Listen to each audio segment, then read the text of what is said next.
Hello guys, welcome to the channel, welcome to another film review. Tonight we're looking at a 2025 Australian horror film called Diabolic, which got released here in the UK in May. But before we have a look at the film, let's have a little look at the edition.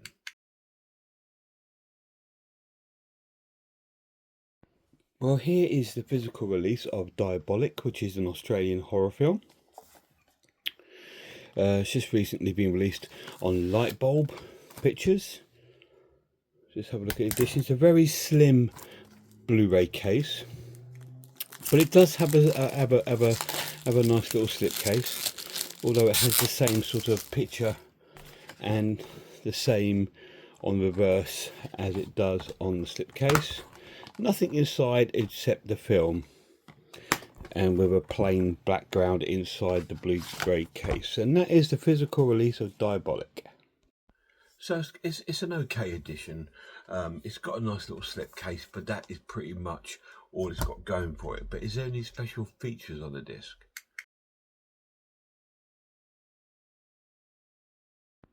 So this is the main menu for Diabolic here on Blu-ray.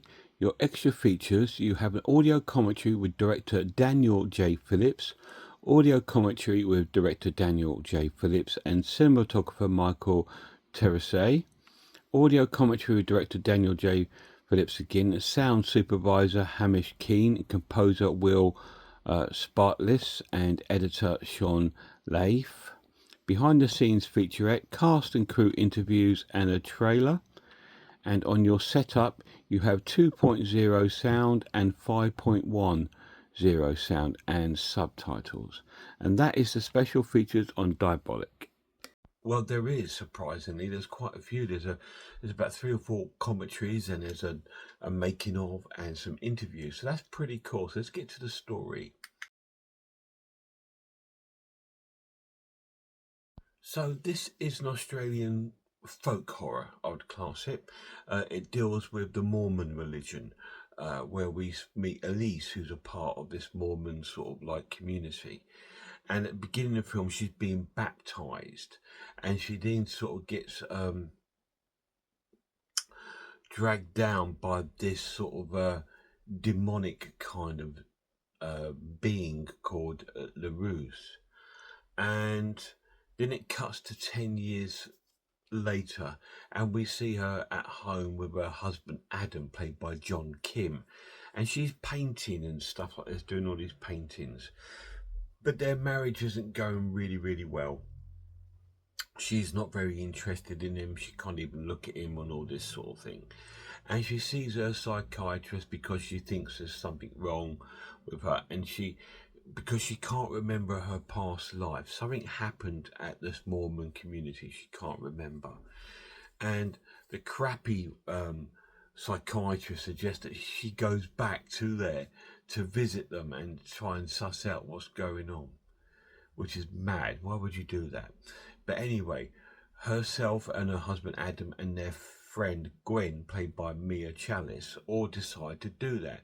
So off they go, and they go back to where she was sort of baptized, and they set up a little camp outside this silly little church thing.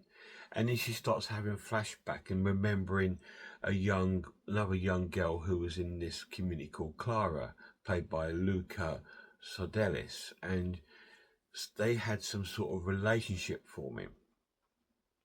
And you can see this sort of forming, and it's sort of forbidden. We meet some other characters. We meet Hiram, who's played by Robin Goldsworthy, and he's like one of the Mormons who's come there to sort of help her to try and get over this sort of trauma she's going through. And we meet Alma, who's his mother, played by Genevieve Moo, and she's like a bit more old school. And they see this this sort of demon thing that's inside her, and they try to remove it. And all these sort of crazy things start going, and she sees all these sort of demonic sort of visions. And we find out that Adam is secretly having an affair with Gwen, and Elise finds out. And all these sort of crazy things sort of going on. And then Elise discovers some background of her past, and it's not the background that she likes, and it gets to a sort of very negative ending, which I like, which I won't tell you. I'll just let you find that out yourself. Let's get to the final verdict.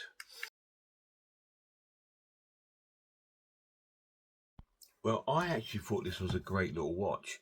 I'm going to score it 8 out of 10. I thought it was pretty good, to be honest.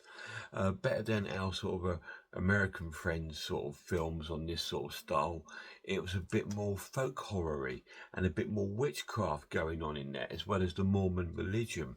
And I quite enjoyed it, and I really liked the ending because it was a negative ending, which I like in horror films. I don't like happy endings in horror films. I just think it's supposed to be a horrible story. It's not supposed to have a happy ending. And I like the ending. I quite liked some of the characters. I liked Elise and I liked Gwen. I thought they were really, really cool. I couldn't stand Adam. I thought he was an arsehole. But I did like Harum as well, played by Robin Goldsworthy. I thought he was pretty cool. He reminded me a little bit of Peter Kay, if I'm being honest. But yeah, really cool characters and really cool film. The pluses of the edition, it looks really nice. It's filmed beautifully, really nice in this Australian countryside. And it almost has a feel of The Witch. It has a sort of like eerie feeling of that going on, which I really found really enticing and amazing part of the film. The negative of the film is the sound.